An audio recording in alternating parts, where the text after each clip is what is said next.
Hello friends, स्वागत है आपका आज की इस वीडियो में। और आज की इस वीडियो का टॉपिक है मार्कशीट। तो आज आप सीखने वाले हैं मार्कशीट को किस तरह से उसको बनाया जाता है, उसके क्या क्या फील्ड्स होते हैं और उन फील्ड्स की वैल्यूज़ को किस तरह से फाइंड किया जाता है। ओके, तो वन बाय वन सारी फील्ड्स को स्टार्ट करते हैं और उनको सीखते हैं, लेकिन वीडियो को स्किप बिल्कुल नहीं करना है। ओके, लास्ट तक देखना है। तो सबसे पहला जो फील्ड है वो सीरियल नंबर है। सीरियल नंबर को हमें फीड करना है सबसे पहले। तो सीरियल नंबर 1 से लेकर 10 तक।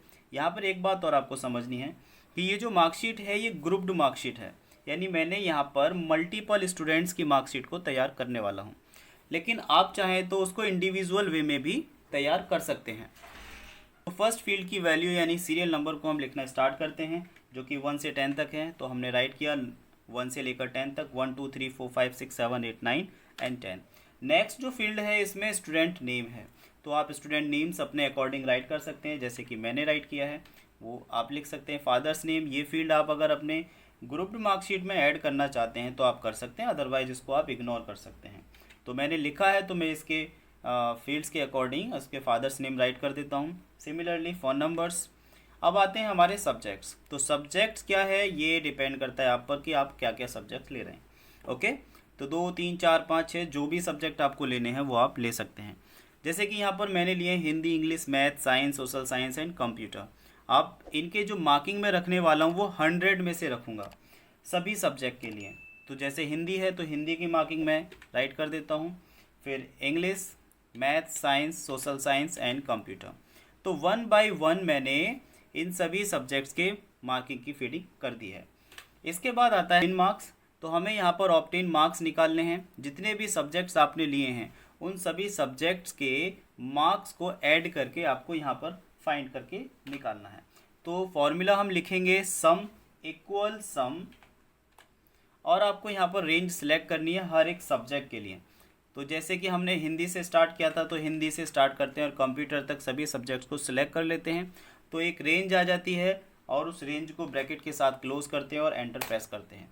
तो इस तरह से हमें ऑब्टेन मार्क्स मिल जाते हैं।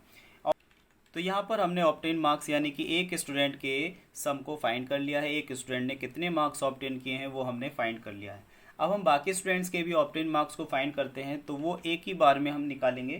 तो 481 के साथ नीचे के सभी सेल्स को सिलेक्ट कर लेते हैं और शॉर्टकट की Ctrl+D को प्रेस कर देते हैं और इसके में सभी सेल्स की वैल्यू मिल जाती है। जितने भी स्टूडेंट्स हैं उनके ऑब्टेन मार्क्स हमें मिल जाते हैं। नेक्स्ट फील्ड आता है इसमें मैक्सिमम मार्क्स। तो मैक्सिमम मार्क्स क्या है? मैक्सिमम मार्क्स वो हैं कि आपने जो ऑब्टेन मार्क्स लिए हैं ये कितने में से आपको मिले। जैसे 481 तो उस स्टूडेंट को ये 481 कितने में से मिले, ये मैक्सिमम मार्क्स हैं। तो सब्जेक्ट्स कितने हैं? 6 सब्जेक्ट हैं और हर सब्जेक्ट को मार्किंग कितनी थी? 100। तो 100 × 6 तो हो गया कितना? 600। यानी मैक्सिमम मार्क्स कितना हुआ? 600। तो आपको हर एक स्टूडेंट के मैक्सिमम मार्क्स में 600 राइट करना है। समझ आया? तो इसको हम यहाँ से ड्रैग एंड ड्रॉप कर देते हैं और ये सभी के लिए सेम मैक्सिमम मार्क्स हो जाएंगे। नेक्स्ट आता है परसेंटेज।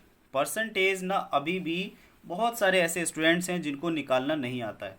मैथ्स करते हैं लेकिन उसके बावजूद भी हम परसेंटेज निकालने में फेल हो जाते हैं। परसेंटेज निकालने का बहुत ही सिंपल सा फॉर्मूला है। आपने इक्वल यूज़ करना है, उसके बाद ऑब्टेन्ड मार्क्स। ऑब्टेन्ड मार्क्स पर आपको एक बार क्लिक करना है। ऑब्टेन्ड मार्क्स पर क्लिक करने के बाद आपको मल्टीप्लाई 100, क्योंकि 100 जिस भी सब्जेक्ट का, यानी आपको बताया भी गया होगा कि जब भी कभी किसी भी नंबर का परसेंटेज निकालना होता है तो 100 से मल्टीप्लाई किया जाता है। तो obtain marks multiply 100 and divide by 600। 600 मतलब मैक्सिमम मार्क्स, और आपको फिर एंटर प्रेस करना है तो आपको परसेंटेज मिल जाएगी। एक तो ये हो गया। दूसरा आप यहाँ पर लिख सकते हैं कि जैसे हमने मल्टीप्लाई 100 डिवाइड बाय 600 किया है, तो आप इसको इतना ना लिखकर equal select the cell address of obtain marks. अब इसमें आप सीधा डिवाइड कर देंगे 6 से। ओके, तो 6 से डिवाइड करेंगे तब भी आपको सेम परसेंटेज मिलने वाली है। तो इस तरह से हम परसेंटेज को निकाल देंगे। इसके बाद आता है ग्रेड, लेकिन पहले इसको कम्प्लीटली फिल कर लेते हैं। ओके स्टूडेंट्स, अब आती है ग्रेड। देखो यहाँ पर ग्रेड को निकालने के लिए दो तरीके हैं। एक तो ये कि आप इसमें फॉर्मूला लिखें। तो फॉर्मूला क्या है, हम पूरा फॉर्मूला राइट करते हैं। इक्वल इफ़, तो ये फॉर्मूला हमारा कंप्लीट होता है। हमने कंडीशन को यूज़ किया, इफ़ फॉर्मूला को यूज़ किया यहाँ पर।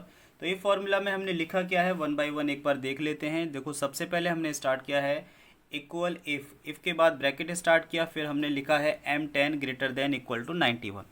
तो M ग्रेटर देन 91 जो है वो 91 से अगर सेल एड्रेस ज़्यादा है परसेंटेज का, आप समझें 80.17% है जिसको हमने सिलेक्ट किया हुआ है M10 सेल एड्रेस पर। तो अगर वो 91 से ज़्यादा है या इक्वल है तो ग्रेड बनता है A1, और अगर नहीं है तो सेकंड कंडीशन 81 या 81 से ज़्यादा है तो ग्रेड बनता है A2।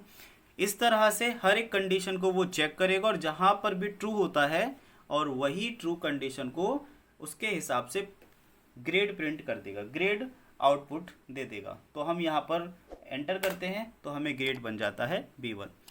तो इस हिसाब से भी हम अपना ग्रेड फाइंड आउट कर सकते हैं। और एक तरीका होता है दूसरा फॉर्मूला जिसमें हम यूज़ करते हैं वी लुकअप वैल्यू को। ठीक है, तो वी लुकअप वैल्यू को भी हम चेक कर लेते हैं एक बार। तो वो किस तरह से निकलेगा उसको देख लेते हैं। यहाँ से इसको डिलीट करते हैं और फिर से फाइंड करते हैं equal V lookup bracket start. तो वी लुकअप ब्रैकेट स्टार्ट करना है। इसके बाद आपको क्या लेना है, लुकअप वैल्यू को लेना है। लुकअप वैल्यू क्या है, यानी आप कौन सी वैल्यू पर ग्रेड फाइंड आउट करना चाहते हैं। तो मुझे निकालना है 80.17 पर, यानी M10 पर। तो मैंने सेल एड्रेस लिया 80.17 का, फिर आपने कॉमा यूज़ करना है। अब आपको टेबल एरे लेना है। तो टेबल एरे कहाँ से मिलेगा, मैंने इसके लिए ऑलरेडी एक टेबल डिज़ाइन किया है छोटा सा। देखो यहाँ पर समझो आप मार्क्स एंड ग्रेड। तो मार्क्स यहाँ पर 33 अगर आते हैं किसी के, मार्क्स मतलब ये परसेंटेज है। अगर ये परसेंटेज 33 या 33 से ज़्यादा है तो उसको ग्रेड डी बनेगा। 41 तो C2, 51 C1, 61 B2, 71 B1, 81 A2 and 91 A1। 91 या 91 से ज़्यादा होगा तो A1। तो आपको टेबल एरे में ये पूरी टेबल को सिलेक्ट कर लेना है। जैसे ही आप इसको सिलेक्ट करेंगे तो इसका पूरा रेंज यहाँ पर आ जाएगा। अब यहाँ पर आपको एक की प्रेस करनी है जो कि फंक्शन की है F4। F4 की हेल्प से इस रेंज को हम लॉक कर देंगे।